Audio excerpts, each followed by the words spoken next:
आपका उत्कर्ष क्लासेज के इस initiative program teaching talent hunt में, और मैं साथ ही धन्यवाद देना चाहूंगा डॉक्टर निर्मल गहलोत सर, और उसमें भी हेल्पफुल होंगे।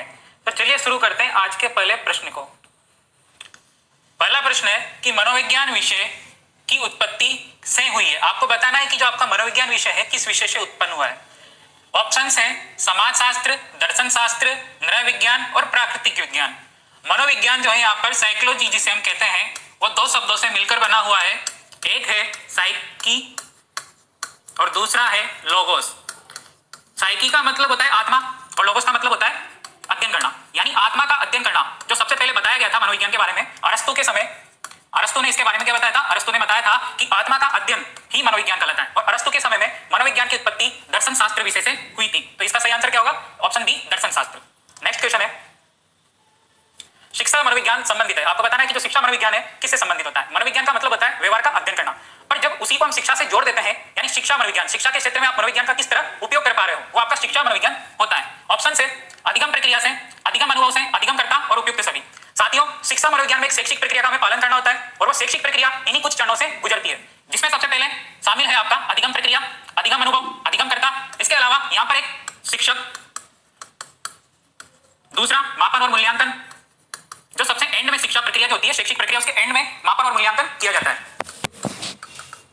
तो इसका आंसर क्या होगा? ऑप्शन बी, क्योंकि शिक्षा मनोविज्ञान इन सभी प्रक्रियाओं से गुजरता है, जो एक शैक्षिक प्रक्रिया है। नेक्स्ट क्वेश्चन, सुप्रसिद्ध तीन पर्वत समस्या। ये तीन पर्वत समस्या का प्रयोग पियाजे ने किसको स्पष्ट करने के लिए किया है? तीन पर्वत समस्या जीन पियाजे द्वारा जो संज्ञानात्मक विकास का सिद्धांत दिया गया था, उसकी कई अवस्थाएं हैं, 4 अवस्थाएं हैं। चारों अवस्थाओं में से कुछ विशेषताएं ऑप्शंस में दी गई है। पलटावी गुण, संरक्षण का नियम, स्वकेंद्रण और एबी खोज त्रुटि। जो इसके बारे में तीन पर्वत समस्या के बारे में जीन पियाजे ने बताया, तीन पर्वत बनाए गए। तीनों पर्वत में एक पर्वत में था आपका यहाँ पर घर बना हुआ था, दूसरे पर्वत पर क्रॉस, और तीसरा पर्वत था उस पर कुछ बर्फ गिरी हुई थी। अब एक बालक को खड़ा किया गया क्रॉस वाले पर्वत के सामने, और उस बालक से पूछा कि बताओ तुम्हें यहाँ पर क्या दिख रहा है। तो बालक ने जवाब दिया क्रॉस। अब बालक को एक तरफ खड़ा कर दिया और एक डोल की गुड़िया उसको घर वाले जो घर वाला पर्वत है इसके सामने रख दिया। फिर बालक से पूछा कि बताओ अब गुड़िया को क्या दिख रहा होगा। बालक ने जवाब दिया कि सर क्रॉस। बालक यहाँ पर क्या है? स्व केंद्रित है, यानी वो समझ रहा है कि वो जो करता है अन्य लोग भी वैसा ही सोचते होंगे। बालक यहाँ पर ईगोसेंट्रिज्म है, या फिर उसे हम स्व केंद्रण बोल सकते हैं। तो बालक क्या सोच रहा है कि मैं जो करता हूँ वो सही है और अन्य भी वैसा ही सोचते हैं। तो ये था स्व केंद्रण। ये जीन पियाजे की।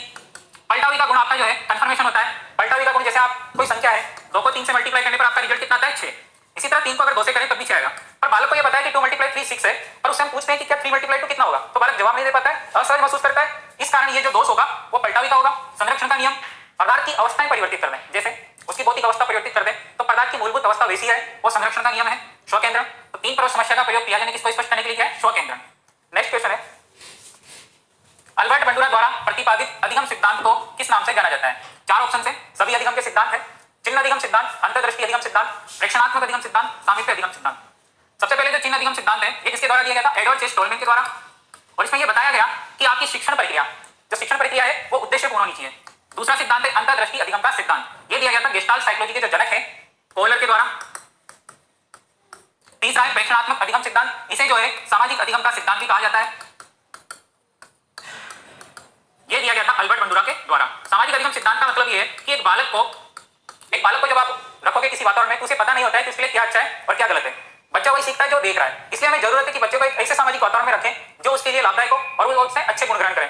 तो ये प्रेक्षणात्मक अधिगम का सिद्धांत अल्बर्ट बंडूरा द्वारा बेबी डॉल पर, एक गुड़िया थी जिसका नाम है बेबी डॉल, उस पर प्रयोग करके यह सिद्धांत का प्रतिपादन किया गया था। तो इसका सही आंसर होगा ऑप्शन सी, प्रेक्षणात्मक अधिगम सिद्धांत। नेक्स्ट क्वेश्चन है कबीर के दोहे याद कर लेने पर भी एक बालक को रहीम के दोहे याद करने की शक्ति में सुधार नहीं होता है। हमें बताना है, और ऑप्शन से आपके अधिगम स्थानांतरण से रिलेटेड। पहला है नकारात्मक अंतरण, दूसरा सकारात्मक, तीसरा ऑप्शन है शून्य अंतरण और चौथा लंबवत अंतरण। अधिगम स्थानांतरण जब हम पूर्व ज्ञान का उपयोग हमारे नए ज्ञान को सीखने के लिए करते हैं तो उसे क्या कहा जाता है? अधिगम का स्थानांतरण। जब अगर ये स्थानांतरण हमारे लिए लाभदायक हो, पूर्व ज्ञान का उपयोग जब हम नए ज्ञान में कर रहे हैं वो लाभदायक हो, तो वो क्या होगा? सकारात्मक स्थानांतरण। जब वो कोई बाधा उत्पन्न करे, जो पूर्व ज्ञान है आपका नए ज्ञान में बाधा उत्पन्न करे, तो वो होगा आपका नकारात्मक स्थानांतरण।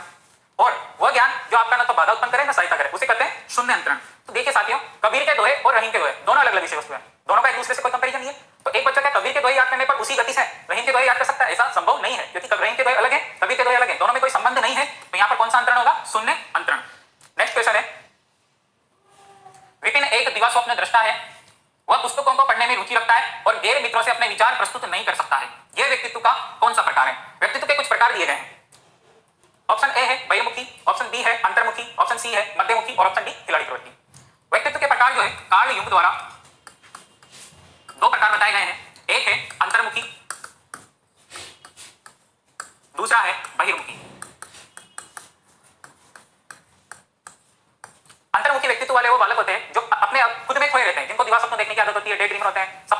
और सामाजिक गुणों में, जो सामाजिक कार्यक्रमों में कम भाग लेते हैं, जो वाचाल कम होते हैं, कुछ मिजाज नहीं होते हैं, अकेले रहना पसंद करते हैं, वो होते हैं आपके अंतर्मुखी वाले बालक।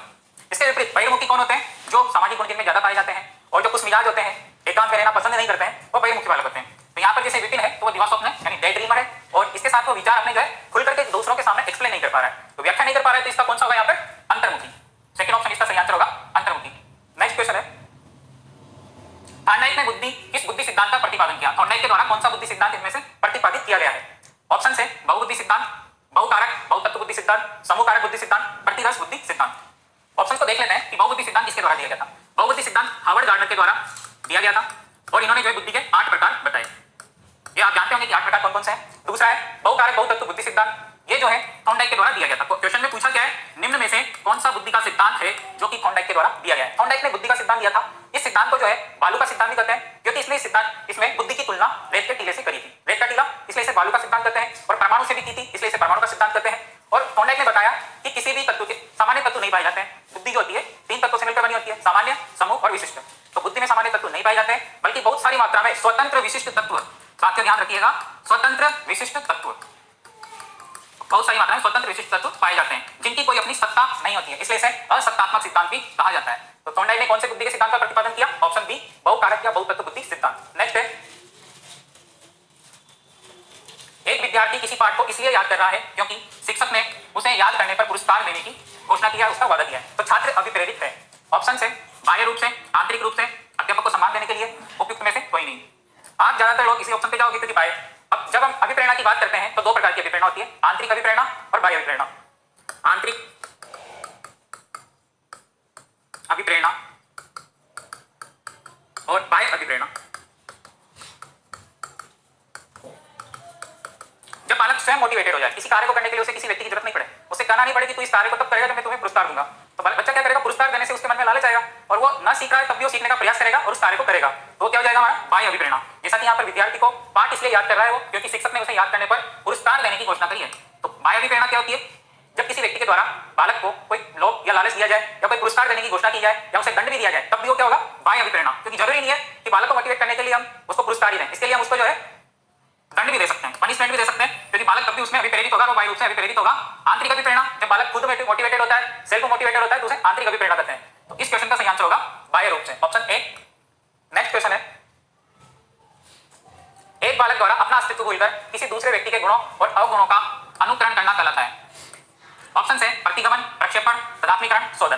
प्रतिगमन जिसे हम रिग्रेशन भी बोलते हैं, तो प्रतिगमन होता है पूर्व की अवस्था में लौटना, पूर्व की अवस्था में लौटना। जैसे मान लीजिए एक कक्षा 10 का विद्यार्थी है, वो अपने छोटे भाई की तरह घुटनों पे चलकर बताता है उसके साथ वो खेलता है, तो किस अवस्था में लौट चुका है? अपने पूर्व की अवस्था में, पुराने दिनों की अवस्था में लौट चुका है, तो ये कौन सी अवस्था होगी? प्रतिगमन। नेक्स्ट है प्रक्षेपण। प्रक्षेपण यानी प्रोजेक्शन, जब हम अपनी कमियों को छुपाने के लिए किसी दूसरे में कमियां निकालते हैं, अपनी कमी को तो छुपा लेते हैं लेकिन दूसरों में कमियां उजागर करते हैं, वो क्या होता है? प्रक्षेपण। जैसे इसका उदाहरण है, प्रसिद्ध कहावत है कि नाच न जाने आंगन टेढ़ा। आपको नाचना आता नहीं है और आप किसमें कमी बता रहे हो? आंगन में, तो ये क्या होगा? प्रक्षेपण। तीसरा है तदात्मीकरण। तदात्मीकरण यानी जब हम किसी एक ऐसे व्यक्ति के आसपास रहते हैं, आपसे किसी ने आपका पता पूछा, आपके बारे में परिचय जानना चाहा और आपने कहा कि मैं इनका पड़ोसी हूं, जैसे मैं अमिताभ बच्चन का पड़ोसी हूं, आपने जवाब दिया, तो आप यहाँ पर अपनी पहचान को भूलकर, जैसे यहाँ पर कहा है कि अपना अस्तित्व भूलकर व्यक्ति दूसरों के गुणों को अनुकरण कर रहा है, तो वो क्या होगा? तदात्मीकरण। तो इसका क्वेश्चन का सही आंसर होगा तदात्मीकरण। चौथा है शोधन। जब आपको लक्ष्य प्राप्त करना है, लक्ष्य प्राप्त करने में आपको लक्ष्य प्राप्त नहीं कर पा रहे हो, आप जिन उद्देश्यों का प्रयोग कर रहे हो लक्ष्य को प्राप्त करने के लिए, वो आप प्राप्त नहीं कर पा रहे हो, तो उस मार्ग में परिवर्तन करना ही शोधन या मार्गांतिकरण कहलाता है, मार्ग परिवर्तन करना। नेक्स्ट क्वेश्चन है, विशिष्ट बालकों के अंतर्गत निम्नलिखित में से कौन सा बालक आता है? विशिष्ट बालक। ऑप्शन है पिछड़ा, समस्यात्मक, प्रतिभाशाली, उपयुक्त सभी। साथियों 3 प्रकार के बालक होते हैं, सामान्य, दूसरा औसत बालक और तीसरा विशिष्ट बालक। विशिष्ट बालक वो होते हैं जिनमें विशिष्ट क्वालिटी पाई जाती है, एक स्पेशल क्वालिटीज पाई जाती है, विशिष्टताएं पाई जाती है उनमें।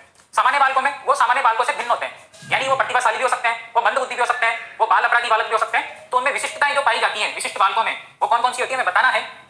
पिछड़ा बालक, समस्यात्मक, प्रतिभाशाली, ये सभी इसके आंसर होंगे। इसके अलावा मंद बुद्धि बालक,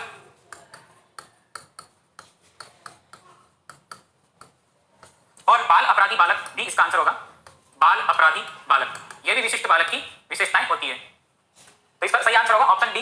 नेक्स्ट क्वेश्चन है, अभिवृत्ति का निर्माण होता है। अभिवृत्ति, अभिवृत्ति जिसे हम एटीट्यूड भी कहते हैं। एटीट्यूड होता है जैसे आपका नजरिया क्या है सामने वाले के बारे में, आप उसके पॉजिटिव सोचते हो या नेगेटिव। 2 नजरिए होते हैं हमारे, या तो हम पॉजिटिव सोचेंगे या नेगेटिव सोचेंगे। अब अभिवृत्ति का किस तरह से होता है, आपको इनमें से बताना है कि कौन कौन सी प्रक्रियाएं हैं जिनके द्वारा अभिव्यक्ति का निर्माण होता है। फर्स्ट ऑप्शन है साहचर्य द्वारा। जी हाँ, साहचर्य द्वारा अभिव्यक्ति का निर्माण होता है। कैसे? जैसे मान लीजिए आपको कोई सब्जेक्ट पसंद नहीं है, आपकी इसमें रुचि नहीं है, ज्यादातर जैसे गणित में रुचि नहीं है, और आपको जो टीचर पढ़ा रहा है वो आपकी रुचि इसलिए नहीं है क्योंकि टीचर के द्वारा जो कंटेंट डिलीवर किया जा रहा है उससे आप सेटिस्फाई नहीं हो। अब टीचर को जब चेंज कर दिया जाए, आपको सब्जेक्ट अभी भी पसंद नहीं है, पर दूसरा टीचर जो आया उसने अच्छे तरह से आपको कंटेंट डिलीवर किया, आपको टीचर, शिक्षक और एक बालक में यहाँ पर जो है साहचर्य बन गया।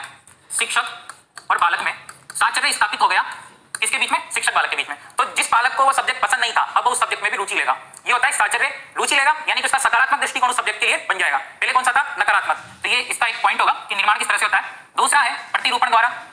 प्रतिरूपण का मतलब होता है किसी को हम फॉलो करें या उसको प्रेक्षण करें। जैसे कई नजरिए होते हैं हमारे, हम पॉजिटिव नेगेटिव, कोई अच्छा आदमी है, मान आदमी है, तो उसको क्या करेंगे? फॉलो करेंगे, अपने आदर्श बनाएंगे, उसको अपना रोल मॉडल बनाएंगे, तो वो प्रतिरूपण होता है। पुरस्कार एवं दंड द्वारा। साथियों, पुरस्कार और दंड द्वारा भी अभिव्यक्ति का निर्माण होता है। जरूरी नहीं है कि पुरस्कार ही हो, दंड भी होता है। पुरस्कार जैसे मान लीजिए कक्षा 5 की एक विद्यार्थी है, वो रोजाना अभ्यास करती है योग का। अब उसे इस योग के अभ्यास के लिए उसको जो है मिस गुड हेल्थ अवार्ड दिया गया। मिस गुड हेल्थ अवार्ड दिया गया और उसको जो है पुरस्कार मिलने से उसका कैसा दृष्टिकोण बना? सकारात्मक। उसका नजरिया क्या बना कि हाँ, हमें योग करना चाहिए, इससे हमारा दृष्टिकोण कैसा हुआ? सकारात्मक। दूसरा है दंड। तो ये भी एक तरह से हमारा दृष्टिकोण होता है नकारात्मक। मान लीजिए आप एक ऐसा भोजन कर रहे हो जो आपके स्वास्थ्य के लिए हानिकारक है, तो आपका नजरिया क्या जाएगा? क्योंकि आप अस्वास्थ्यकर भोजन करोगे जो आपकी हेल्थ के लिए बेटर नहीं है, तो उससे आप बीमार हो जाओगे। बीमार होने पर आपका नजरिया वहां पर उस अस्वास्थ्यकर भोजन के लिए चेंज हो जाएगा। तो क्या होगा? आपका पुरस्कार और दंड में। इसके अलावा उपयुक्त सभी, यानी कि इसके जो आंसर होंगे साहचर्य, प्रतिरूपण, पुरस्कार व दंड, तीनों इसमें शामिल होंगे। ऑप्शन डी इसका सही आंसर है।